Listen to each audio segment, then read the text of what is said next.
Hey guys, welcome back to my channel. In this video, we are going to be doing the chapter All Summer in a Day by Ray Douglas Bradbury. Now, this is it's a fictional story about kids who are living on another planet. Okay, and the planet is such that there's rain all the time. So there's rain for years until you get to see the sun, the summer, or a good pleasant climate for just an hour, right? Now, the reason we're also happy and active is because you can enjoy the sun, you can walk out, you can enjoy the fresh air, you get to feel the soil under your feet or the grass under your feet, and you can socialize, you can go out, you can do everything freely. But just imagine if there was rain all the time and you had to live in underground bunkers of sorts. It would be really depressing, right? You'd be underground all the time, there's always the sound of rain, it's always so damp. And rain is kind of sad as such. Now, of course, it's in certain ways it's happy and stuff, but if you think of rain as such, you are missing out on going outside, right? You're missing out on the comfort, the happiness. You have to stay inside and entertain yourself. And you can't really go far away. Such a situation for years, that would be really bad, right? Now, this story is about one such person who has seen the comforts of earth, right? One little girl who has seen summers, who has seen the pleasant climate, but she has to move into a place where it's raining all the time. She can't really go out. She's missing out on all the happiness in her life, right? So let's see how the story goes. Ready? Ready. Now? Soon. Do the scientists really know? Will it happen today? Will it? Look, see for yourself. The children pressed to each other like so many roses and so many weeds, intermixed, peering out for a look at the hidden sun. Okay, so now this is a conversation between the students, and it could be another student or a teacher, right? So one child asks, ready? Everybody answers, yeah. Or the teacher asks if the person is ready, and the children answer, yes. The children are asking, now, is it going to happen now? And the reply they get is, it's going to happen soon, it's going to happen in some time.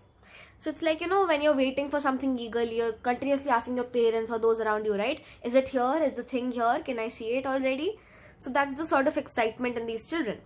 Do the scientists really know? Will it happen today? So the kids are asking, right? Do the scientists know? Are they very sure about it? Is it definitely going to happen today? So the answer they get is, look for yourself. And the children pressed to each other like so many roses and so many weeds, meaning they all gather near the window and they're pressing against each other to get a closer look at the outside view, right? Like so many roses and so many weeds. Now, roses and weeds could symbolize the good children and the bad children, like the well-mannered ones and the bullies, or the ill-mannered ones, intermixed, peering out for a look at the hidden sun. So they're all waiting to just look at something that we take for granted, the sun, right? It rained. It had been raining for 7 years, thousands upon thousands of days, compounded and filled from one end to the other with rain. With the drum and gush of water, with the sweet crystal fall of showers, and the concussion of storms so heavy they were tidal waves come over the islands. Okay, so now it had been raining for 7 years. 7 years, that's 3,556 days. That's a lot, right? So many days. Just imagine you have to sit and see the rain. That's all you can do. Must be very depressing, because all the time listening to raindrops falling on your window, and after you have experienced the happy sunlight, it's going to be a bit sad, right? So these kids have seen rainfall for 7 continuous years. Thousands upon thousands of days compounded and filled from one end to the other with rain, meaning morning till night it's raining. Okay, so see how the rain is described here. With a drum and gush of water, with the sweet crystals of showers, and the concussion of storms so heavy they were tidal waves come over the island. Now it's always a drum and gush of water, meaning you can always hear the water, going in the form of waves, or coming down in showers. So you can either experience the rainfall or the waves. So there's just water. So what is important here? How was the climate? There's always the drum and gush of water, with sweet crystal fall of showers, and the concussion of storms. How were the storms? They were so heavy that the tidal waves came over the islands. Now, 1,000 forests had been crushed under the rain and grown up 1,000 times to be crushed again. And this was the way life was forever on the planet Venus. And this was the schoolroom of the children of the rocket men and women who had come to a reigning world to set up civilization and live out their lives.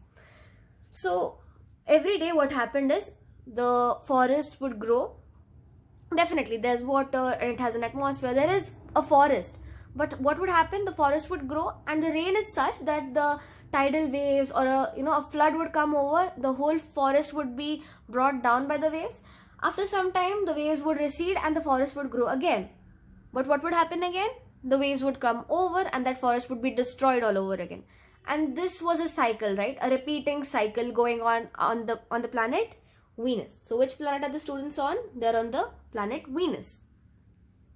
So what is life like on the planet Venus? There's continuous rain for 7 years, right? With the drum and gush of water, the sweet crystal fall of showers, and the concussion of storms, and the heavy storms such that the tidal waves came over the islands, and the forest would grow there, again to be run over by water. After the water receded, the forest would grow up again. This was the schoolroom of the children of the rocket men and women who had come to a reigning world to set up a civilization and live out their lives. So there is this thing that's going on that in some time we'll be moving out to outer space, we'll be moving to Mars, right?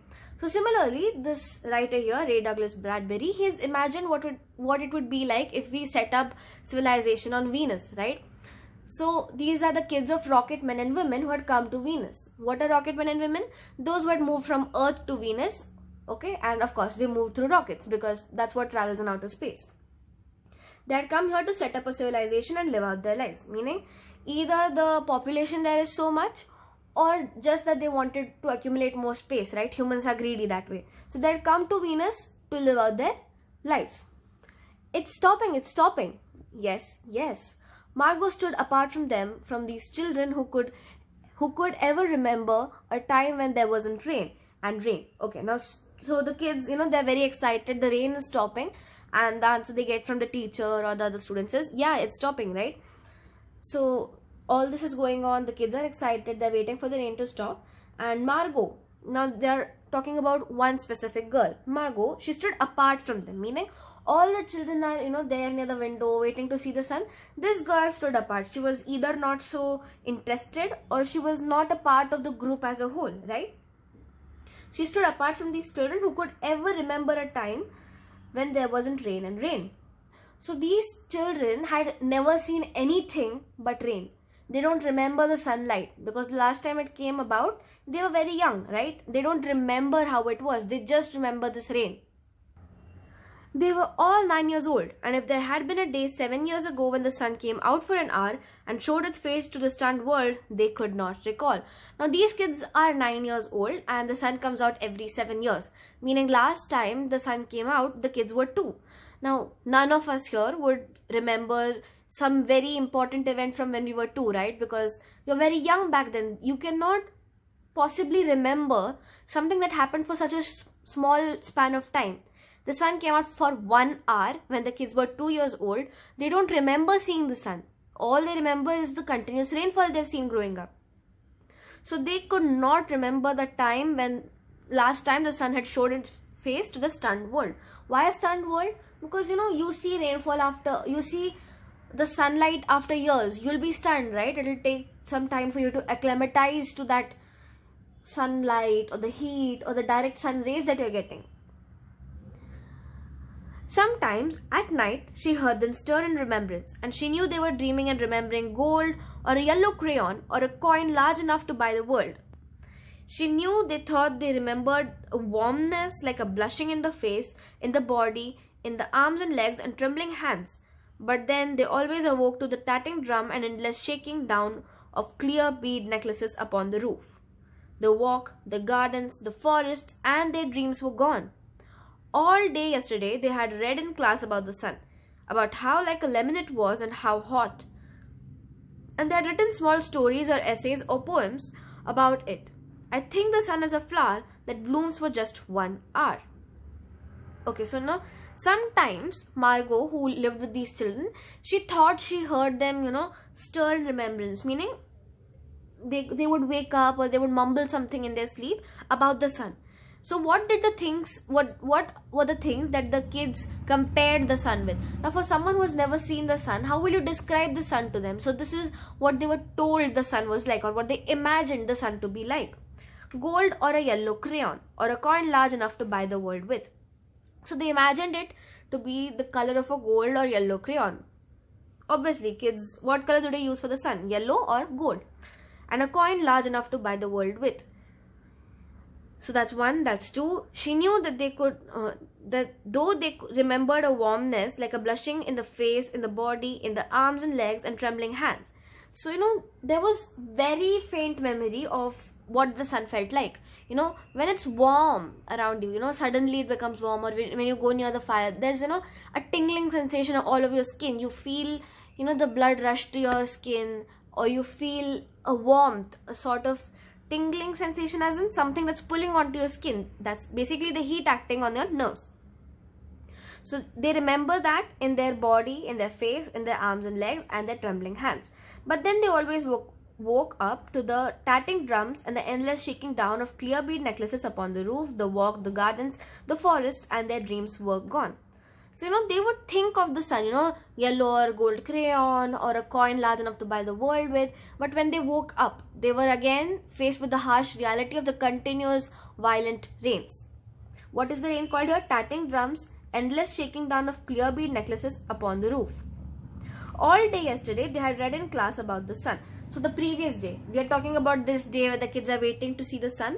The previous day, the kids had studied about the sun all day long. Okay. So what had they studied? They had studied that it was like a lemon and it was hot. So that's the third and fourth thing, right?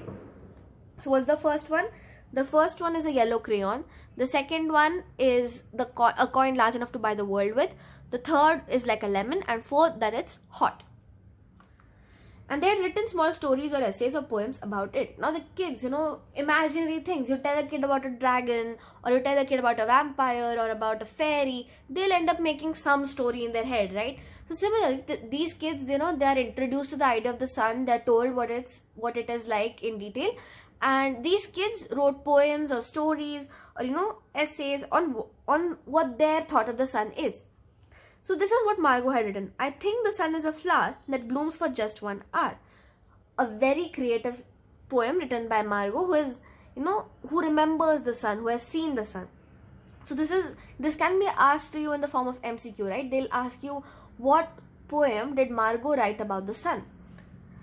Now here they can make small changes. It blooms for 1 hour, or they can say the sun is a flower and for 1 hour. They'll just make small changes. You just have to remember what it's like, and you have to remember the punctuations. Okay, that was Margot's poem, read in a quiet voice in the still classroom while the rain was falling outside. So what did Margot write? She wrote this poem and she read it in a very quiet voice in a still classroom, meaning everybody is calm, they're hearing, they're listening to what she's saying, because everybody's taking turns talking about the sun. So she read it out in a still classroom in a very quiet voice. That shows that she's shy and she's not a very social child as such, right? Oh, you did not write that, protested one of the boys. I did, said Margot. I did. Now one of the boys, they don't think that she's written it. They don't think that she can write the poem so good. To this, Margot says that she did write the poem, right? Now here, Margot is not a very assertive girl, as you can see. She just protests, but in a very faint way. She just says that she did. She's not a very active child, as you can see from this. The teacher just says, William. She doesn't even shout at the boy. She doesn't, try to support Margot. She just says, William, and that's where the conversation ends. But that was yesterday. Now the rain was slackening, but the children were crushed under the great thick windows. So now the rain was slackening, the rain was going down, and the kids were all pressed against the windows. And where's the teacher? She'll be back. She'd better hurry, we'll miss it. The kids are talking among themselves, right? Where's the teacher? Now the kids are worried because if the teacher isn't there, they can't go out. They can't play out in the sun. So they ask each other, where's the teacher? The other children reply that, no, she'll be back, don't worry. So this child who is worried about not being able to go out says she better hurry or we'll miss the sunlight or we'll miss going out. They turned on themselves like a feverish wheel, all tumbling spokes. Margot stood alone. She was a very frail girl who looked as if she had been lost in the rain for years, and the rain had washed out the blue from her eyes, the red from her mouth, and the yellow from her hair. So, they turned on themselves, meaning they turned around and they walked over themselves, almost like a mini stampede. In a feverish wheel, all tumbling spokes, meaning they walk over themselves, they're trying to rush away from the window, and they're all crashing into each other like a feverish wheel. Margot stood alone. She was a frail girl who looked as if she had been lost in the rain for years. So, she was very weak. She was not in this, group of active children who are pushing each other, getting up, playing around, right? She's standing all alone and in a side, very non-active way.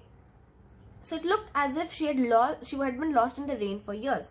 Meaning, it wasn't like she had a very meaningful expression on her face, or she had something going on in her mind. She's eyeing something, nothing. She's just standing there doing nothing, absolutely nothing.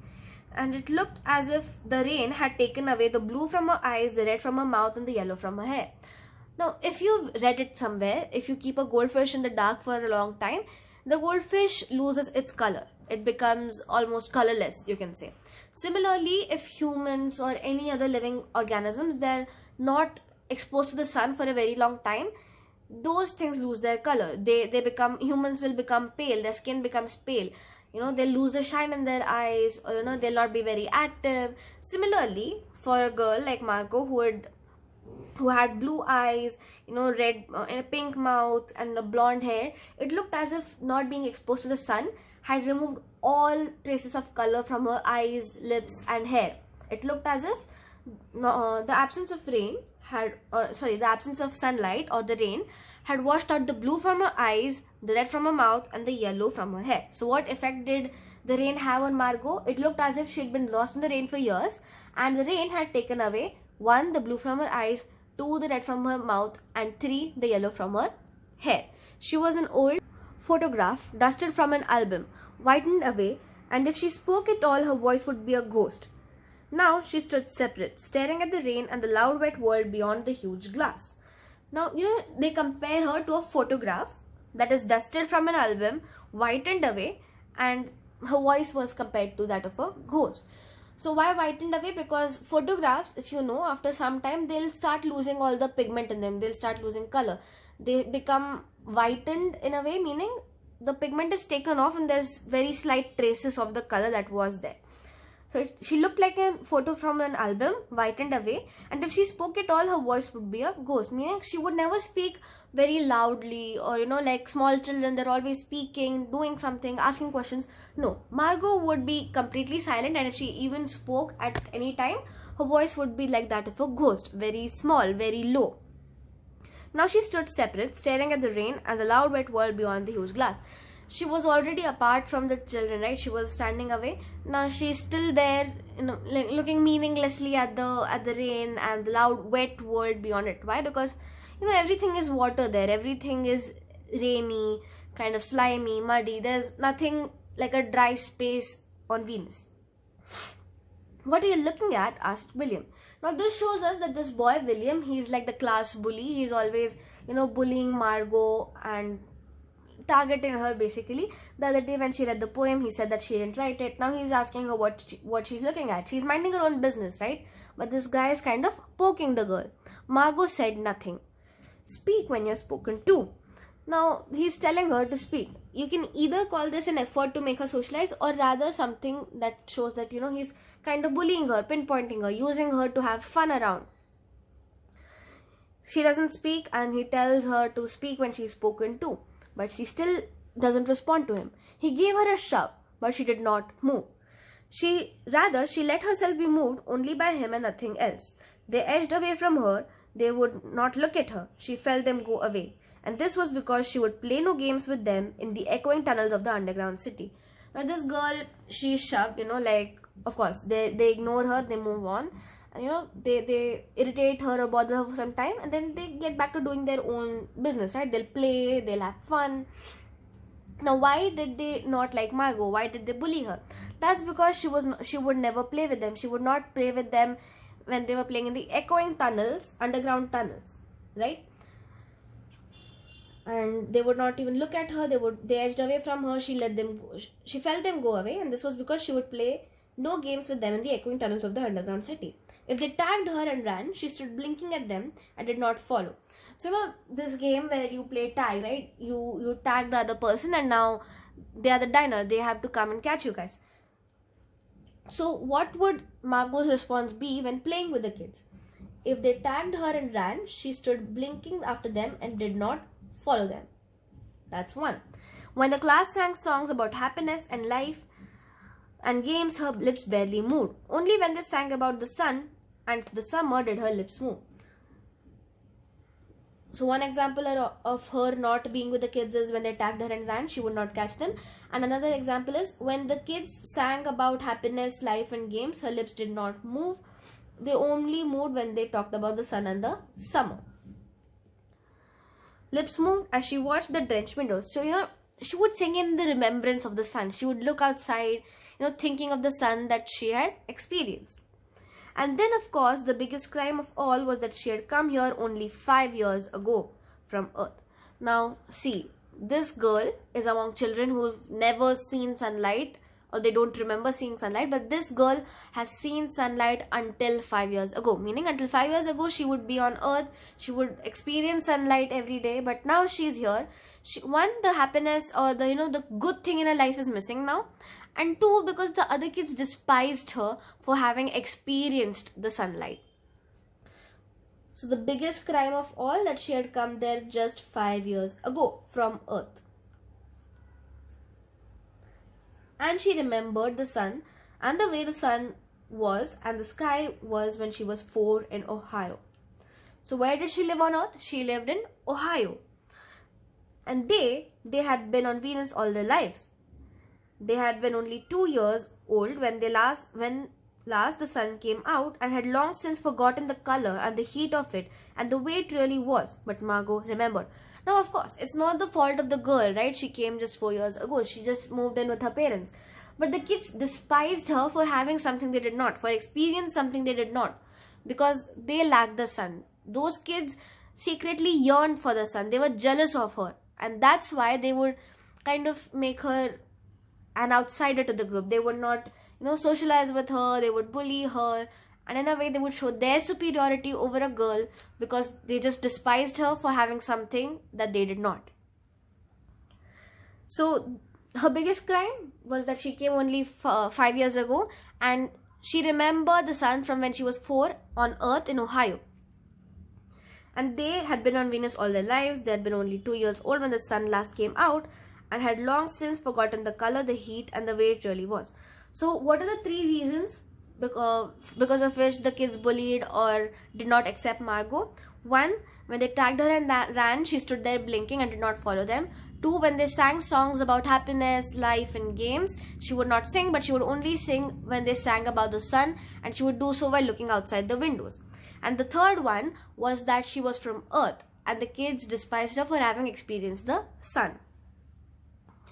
It's like a penny, she said, once, eyes closed. So, there was a time when she did try to talk to them, tell them about how the sun was. And she said, it's like a penny. No, it's not, the children cried. These kids have never seen the sun, right? And this girl is trying to talk to the kids about the sun. But they do not accept what she says. Why? Because they basically think they're superior and they don't want her inputs on this topic exactly. So she tells them it's like a penny, but the kids do not listen. It's like a fire, she said, in the stove.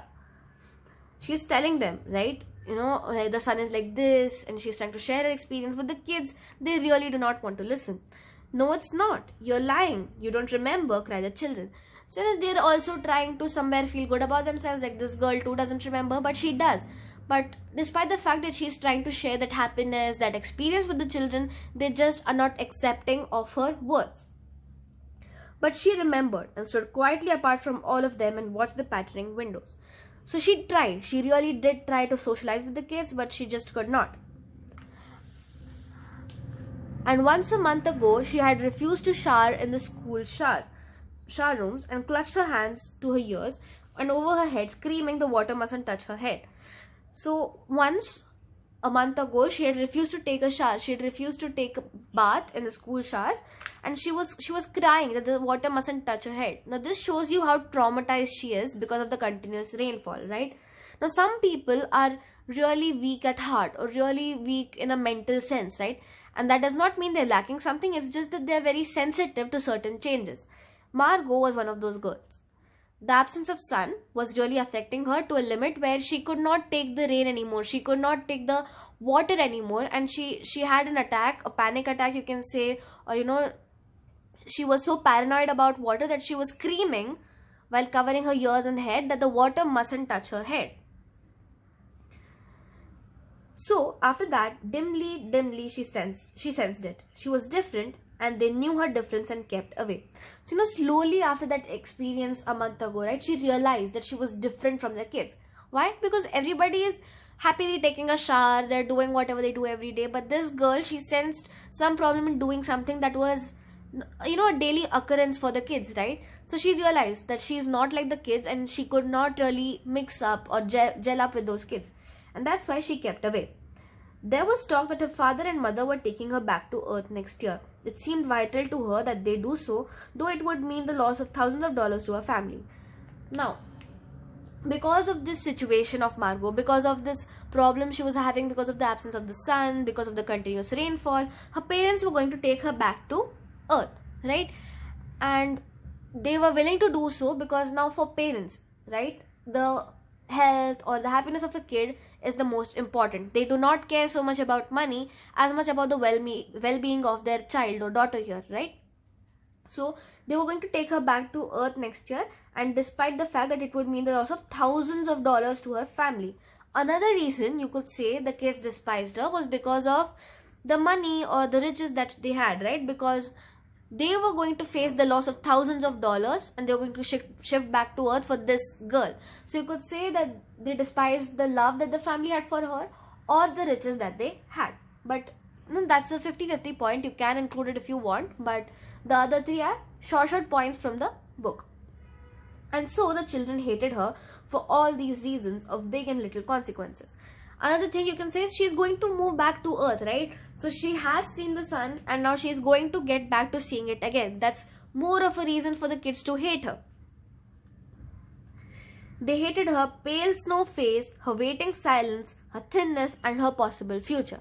So they hated her, pale snow face, meaning a pale face, the white face that she now has because of the loss of color, and an awaiting silence, meaning she would never talk, right? She would always be silent. She wouldn't really respond. They hated that about her. And her thinness. Why? You can say that she was sort of malnourished, and people with mental problems. Now you can't say that Margot mentally had a problem, but as you can see, she was paranoid about the water. She wasn't really comfortable in that environment. So they hated the fact that she was so thin and malnourished, and her possible future, meaning the possibility that she is going to experience the sun. Get away. The boy gave her another push. What are you waiting for? Now, they were walking away from her, but the boy gives her another push. He'd already shoved her, but now he's saying, get away. What are you waiting for? Then for the first time, she turned and looked at him, and what she was waiting for in her eyes. So, for the first time, she turns and looks at him, meaning she responds to him. And what she was waiting for was in her eyes. Well, don't wait around here, cried the boy savagely. You won't see anything. Her lips moved. Finally she was seeing the rain receding. There was a possibility that, she could see the sun that day. The boy, what he does though is like, don't wait here, and, in a savagely, meaning in a very rude manner or in a very harsh tone, he says that you won't get to see the sun or anything. Her lips moved. Nothing, he cried. It was all a joke, wasn't it? He turned to the other children. Nothing's happening today, is it? Now, he tells her just to, irritate her more or bother her more that, there is no sun coming out today. It's all a joke, and you won't get to see the sun. And then he plays an elaborate prank on this girl by asking his fellow students that, the sun isn't coming out today, right? There's nothing happening. They all blinked at him, and then understanding, laughed and shook their heads. Nothing. So, they understood that, okay, he's pranking this girl, and they all joined in as well. So, they also say, yeah, nothing is happening today. No sun is going to be seen. Oh, but, Margot whispered, her eyes helpless. But this is the day the scientists predict. They say they know the sun. She can't really talk, right? She is very shocked, you can say, by the fact that there's going to be no sun today. She tries to say that, but the scientists, they're saying that, today the sun is going to be out. They predict, and, she's trying to form words, but she can't. All a joke, said the boy, and seized her roughly. Hey, everyone, let's put it in the closet before the teacher comes. So, he says that, oh, it's all a joke, nothing's happening. And he roughly seizes her, meaning takes up one of her hands, and he tells all the other students as well, come, let's put it in the closet before the teacher comes. Meaning they're taking the prank a bit too far, but they're kids, right? The teacher is supposed to be there to look after the kids, but she isn't around. So the kids are doing mischievous stuff. No, said Margot, falling back, because the kids are pulling her. She's also trying to resist, but she just shouts no. They surged about her, caught her up and bore her, protesting, and then pleading, and then crying, back into a tunnel, a room, a closet, where they slammed and locked the door. So she's trying to protest, that she's asking them, she's begging them, she's crying that they they don't put her into the closet. She really wants to see the sun, right? Because the absence of it has been affecting her so bad. So, she's pleading and everything, but the kids, being the mischievous kids they lock her up into the closet. So how? Back into a tunnel, then a room, then and they put her in a closet, and they slam and lock the door. They stood looking at the door and saw it tremble from her beating and throwing herself against it. They stand there and watch for her response, right? And she's begging them to open the door, and she's banging onto the door, but they don't do it really. They heard her muffled cries. Then, smiling, they turned and went out and back down the tunnel, just as the teacher arrived. So, they do not open the door, they continue with the prank, they let her be inside, and then they come back into the classroom. And they reach the classroom just in time, because the teacher also comes in there. Ready, children? She glanced at her watch. So, it's time for the sun to come up, and then the teacher, she's getting all the children ready. She has to take them outside, and she asks them, are they ready? Yes, said everyone. Are we all here? Yes. So now she's a teacher, she's asking them for a head count. She should do a count herself, but she just says that, are we all here? And the kids reply, yes. Of course, they won't tell her, right? They have locked up a girl in the closet. They think it's not so big of a deal. And two, it's a prank, and they're kids. They don't really get the seriousness of it. They don't understand the gravity of the situation. So they just reply, yes. The teacher does not do any check, and she just accepts their answer, and they move on. The rain slacked still more. It's still lowering down in the intensity, right? The rain is going down slowly. It's stopping. They crowded to the huge door. The rain stopped. Now, finally, after 7 years, after waiting for so long, the rain has finally stopped. They crowded at the huge windows from where they'll be going outside. The rain has stopped. It was as if in the midst of a film concerning an avalanche, a tornado, a hurricane, a volcanic eruption, something had first gone wrong with the sound apparatus, thus muffling and finally cutting off all noise. All of the blasts and repercussions and thunders had then ripped the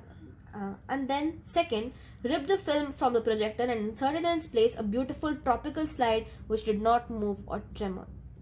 Now, there was continuous raindrops, the sound of storms, the sound of thunders, and all of a sudden when it all stops, right, it's so calm. At first, the clouds haven't gone, so it's as if the sound has gone down, the sound system has gone down, and the sound muffles, meaning goes down and then finally stops. No more thundering, no more waves, no more splattering of the raindrops on the windows, and it's very calm. Now what happens? The sun comes up.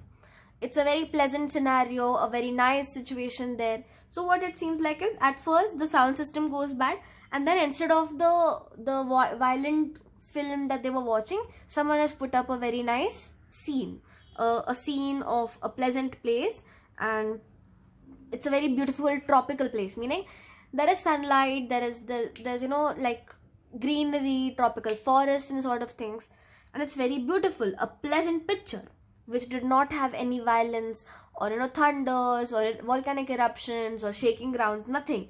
Calm tropical scene. The world ground to a standstill. all of a sudden all sounds have stopped. It's also calm. So the ground to us, it ground to a standstill. The silence was so immense and unbelievable that you felt your ears had been stuffed or you had lost your hearing altogether. Now, you know, when you go to a higher altitude, your ears, they feel stuffed, meaning there's air trapped in your ears. And you blow your ears, right, to get the air out and finally be able to hear. So it seemed as if there was air in your ears because there was absolutely no sound. There was low sound, you can say, in this case, no sound. It seemed as if you had either lost your hearing or your ears were blocked. The children put their hands to their ears. They stood apart. The door slid back and the smell of the silent, waiting world came to them. You know, the kids, you know, suddenly there's no sound. They kept their hand in the ears and then the door opens to a non-raining world where there's sunlight now and, you know, very silent. The smell came in first to them, right? The sun came out. What they'd been waiting for so long has finally happened. The sun comes out. It was the color of flaming bronze and it was very large. So how have they described the sun? The color of flaming bronze, very large, and the sky around it was blazing a blue tile color. So one, flaming bronze, two, very large, and the sky around it a blazing blue tile color. And the jungle burned with sunlight as the children, released from their spell, rushed out yelling into the springtime. So, you know, the kids are stunned at first to see the sun, and then now that they realized, oh, the sun is out, they can finally enjoy. The jungle burned with sunlight, and the children, it was as if they released from a spell, right? You know, suddenly you were said statue and then you said statue. Over, the kids move like anything. They run, they rush out yelling into the springtime. Yelling meaning they're just enjoying, they're joyous, they're going full out, they're yelling their hearts out right now. Now don't go too far, called the teacher after them. You've only 2 hours, you know, you wouldn't want to get caught out. Now the teacher is warning them, okay, don't go too far, you only got 2 hours and you know, you wouldn't want to get caught out. She's warning them because if they go too far and they don't come back in time, they'll be caught in the rain, right? And the rain is violent. They might get killed. So she's warning them. But they were running and turning their faces up to the sky, feeling the sun on their cheeks like a warm iron. They were taking off their jackets and letting the sun burn their arms. So, you know, the kids, they didn't pay much attention to what the teacher is saying. They were not interested. Why? Because they had finally seen the sun. What they're doing, they're looking up at the sun, feeling the warm sun rays. They take off their jacket, they're letting the sun burn their arms. They're full on trying to enjoy the sun till they can, right? Oh, it's better than the sun lamps, isn't it? Much, much better. One of the kids, she exclaims, right? Oh, it's better than the sun lamps. And the other kid replies, oh, it's way better than the sun lamps. What are sun lamps? You know, they are like these yellow colored lamps, and they're called sun lamps because the shade is similar to sunlight, okay? And yeah, it's not really like a sun. It's not that warm or anything. It's just yellow colored light. They stopped running and stood in the great jungle that covered Venus, that grew and never stopped growing tumultuously even as you watched it. So now they stopped, okay, and they're looking around. They've always seen this jungle from the inside, right? They've never seen it firsthand or from the outside. So now they're looking at this jungle that always kept on growing, okay? It grew even as you watched it. It was a nest of octopi clustering up, great arms of flesh like weed, wavering, flowering in this brief spring. So it was like, you know, in springtime what happens is, you know, there's fresh leaves, there's flowers blooming, it's all like a fresh tree is there. So in this 1 hour, it was like seeing the entire springtime for these plants. It was the color of rubber and ash. The color of rubber and ash. So now, as if you know, the trees, they get their color from chloroplast, and that particular pigment, it's activated when the sun hits the cells containing that pigment, right? But since there is no sun on Venus, what color are the plants? They're like rubber and ash. This jungle from many years without the sun. It was the color of stones and white cheese and ink, and it was the color of the moon. So it's all a very dull color scheme, right? Rubber and ash, meaning white and grey. It was like stones and white cheeses and ink. So it's all dull, dim colors, sad colors, all black and white. Think of everything in grey tone, right?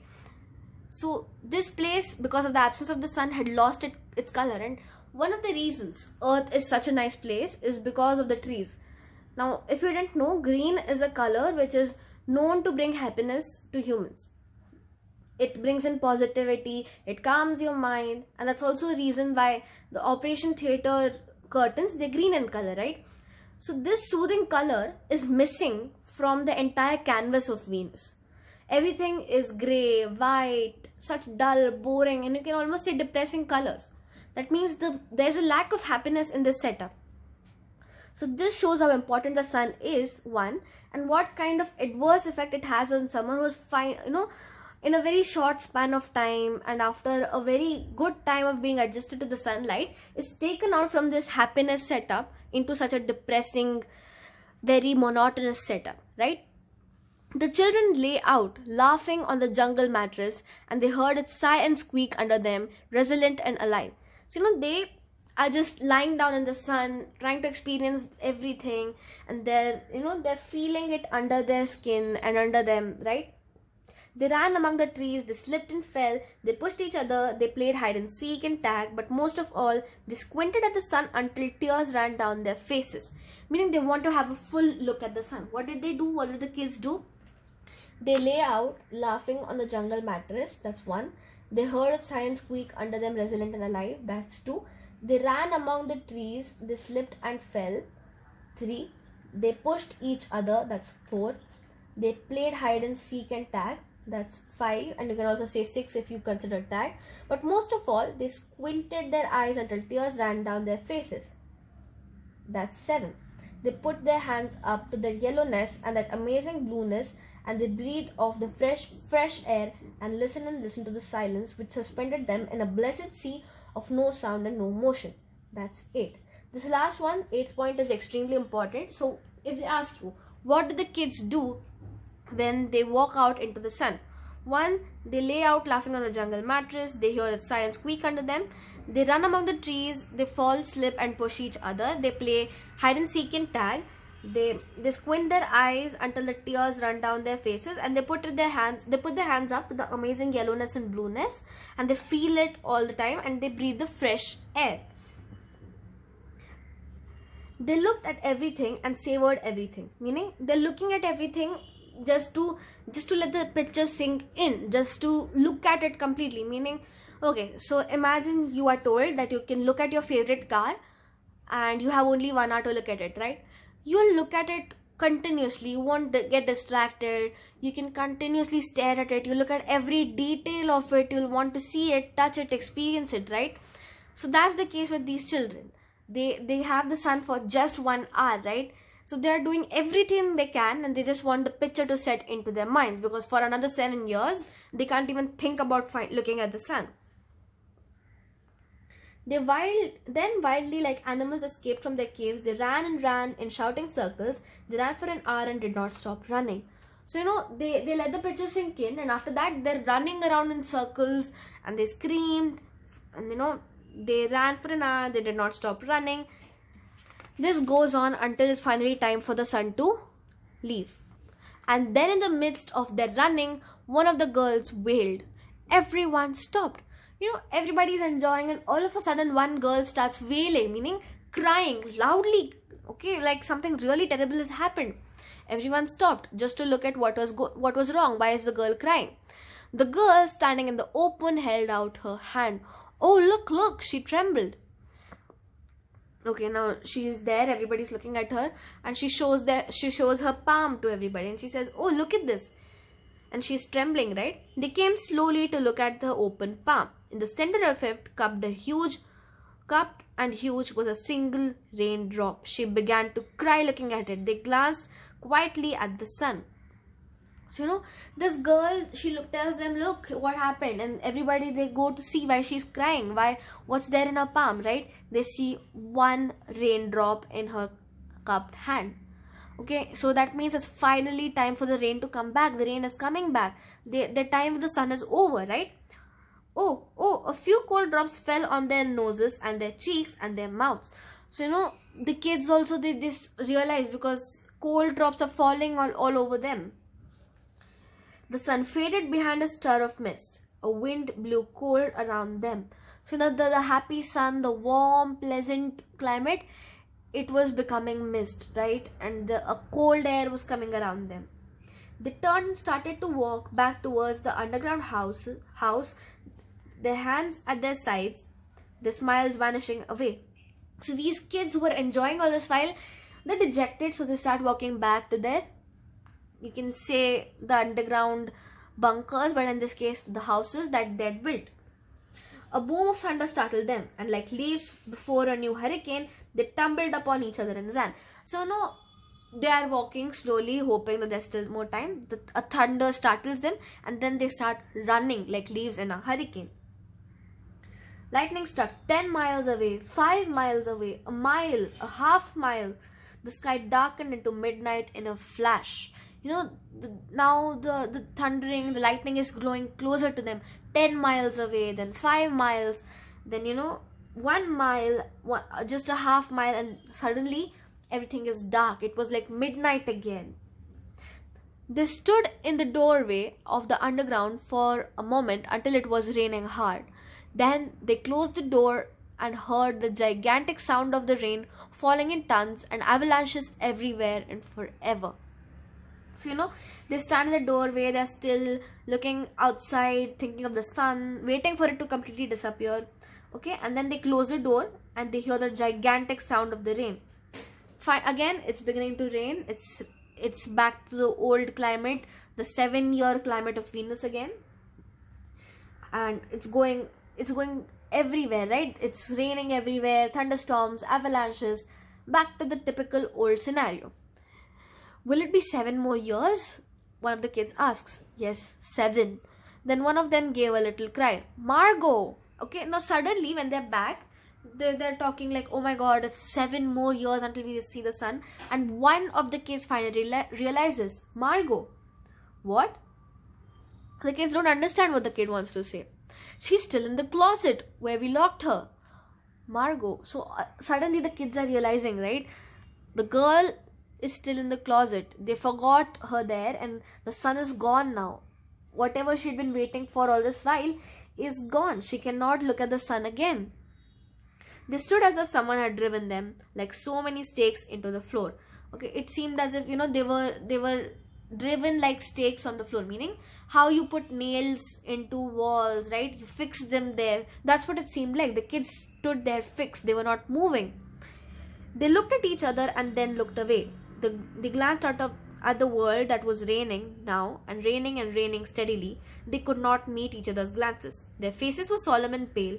They looked at their hands and feet, their faces down. So, they look around, then they look outside. Now, they're not able to meet each other's eyes, right? Because they're guilty. They have this feeling of what they've done. They understand that they have done something terrible, right? They look down their faces, looking at their hands and feet. Margot, one of the girls, said, well, so now they're thinking what to do, right? No one moved. Go on, whispered the girl. They walked slowly down the hall in the sound of the cold rain. They turned through the doorway to the room in the sound of the storm and thunder. Lightning on their faces, blue and terrible. They walked over to the closet door slowly and stood by it. So, they slowly go to the room and then they enter the room. They open the door. They're standing around the closet now and they're all very sad, right? They're dejected. They're guilty actually. None of them can meet each other's eyes or say anything, and all of them are too guilty to even go quickly and open the door and face Margot, right? Behind the closed door was only silence. They unlocked the door even more slowly and let Margot out.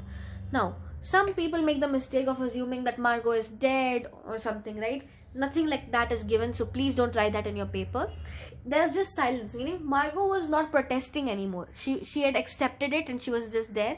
And slowly they unlocked the door, and even more slowly they let Margot out. They let her out. She walks out. But none of the kids say anything, or they don't face her because they have committed a grave crime, right? This girl who was in desperate need of looking at the sun, who was in desperate need of getting that happiness back in her life, they have rejected her, the happiness, and they had trapped her in there while they were enjoying. The girl who needed it the most couldn't get it because of them, right? and that's where the story ends, where Mark was brought out of the closet. So guys, that's it for the video. Don't forget to like, share and subscribe, and comment down below what else do you need my videos on, right? Thanks for watching.